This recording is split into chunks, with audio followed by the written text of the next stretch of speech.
মাঝে মাঝে আমার মেয়ের অদ্ভুত বায়নাগুলো শুনে আমি ভীষণই অবাক হই। যেমন আজকে শেয়ার করব একটি ঘটনা। তো আমরা প্রায় প্রতিদিনই বিকেলবেলা হাঁটতে যাই রাজশাহী সিটির আমাদের বাসার আশেপাশে। তো আমাদের বাসার পাশেই হচ্ছে পদ্মা নদী। পদ্মা নদীর পাড়ে আমরা হাঁটতে যাই। তো মাঝে মধ্যে হয়তো দেখেছে আমার মেয়ে যে অনেকে মিলে সেলিব্রেট করতেছে, কেক নিয়ে কেক কাটতেছে, মজা করতেছে। তো সেটা দেখেই মনে হয় আমার মেয়ের ইচ্ছা হয়েছে যে কেক কাটবে। তো সেদিন আমার মেয়ে বারবার বলতেছিল, মাম্মি আজকে আমরা কেক কাটবো নদীর পাড়ে গিয়ে।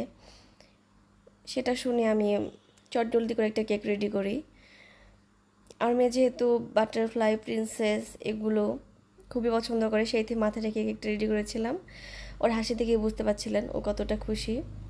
এটা হচ্ছে পদ্মা নদীর পাড়, জাহাজঘাট স্থানটার নাম। এটা ছিল 1 পাউন্ডের কম, হাফ পাউন্ডের বেশি চকলেট ফ্লেভারের কেক। যেহেতু আমরা মানুষ মোট 3 জন, তাই ছোট করে বানাইছিলাম। তো ডিজাইনটাও যারা খুবই পছন্দ করছে। সিম্পলের মধ্যেই রেখেছি, যেহেতু নিজেদের মধ্যে এত স্পেশাল কিছু করি নাই। আর এত তাড়াহুড়ো করে বানাইছিলাম। আর ভিতরটা দেখেন অনেক চকলেটই। একটু ফ্রোজেন করা হয় নাই, সরি, একটু ফ্রিজে রাখা হয় নাই। বানিয়ে অমনি আমরা দৌড় দিছিলাম, যেহেতু সন্ধ্যা হয়ে যাচ্ছিল। আর সেদিন বেশ কয়েকটা ডেলিভারি ছিল, সেগুলো কমপ্লিট করে তারপরে আমরা রওনা হই নদীর পাড়ের উদ্দেশ্যে। তো দেখতেই পাচ্ছেন পরিবেশটা কত সুন্দর। এখান দিয়ে একটা বাচ্চা ছেলে একটা টুনটুনি পাখির বাচ্চা নিয়ে হেঁটে যাচ্ছিল। তো আমি বললাম আমার মেয়েকে একটু দাও। তো দিল, গাড়িতে বসে ওটা দেখে ও আরও অনেক খুশি হয়ে গেছিলো। যারা রাজশাহী সিটির মধ্যে থাকেন তারা চাইলে এই নদীর পাড়ে যেতে পারেন।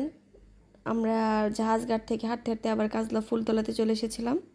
আর দেখেন এখানে কী পরিমাণ মানুষ আসে প্রতিদিন এই টাইমে, বিকালবেলা।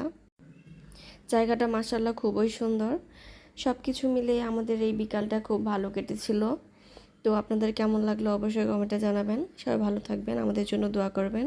আল্লাহ হাফেজ।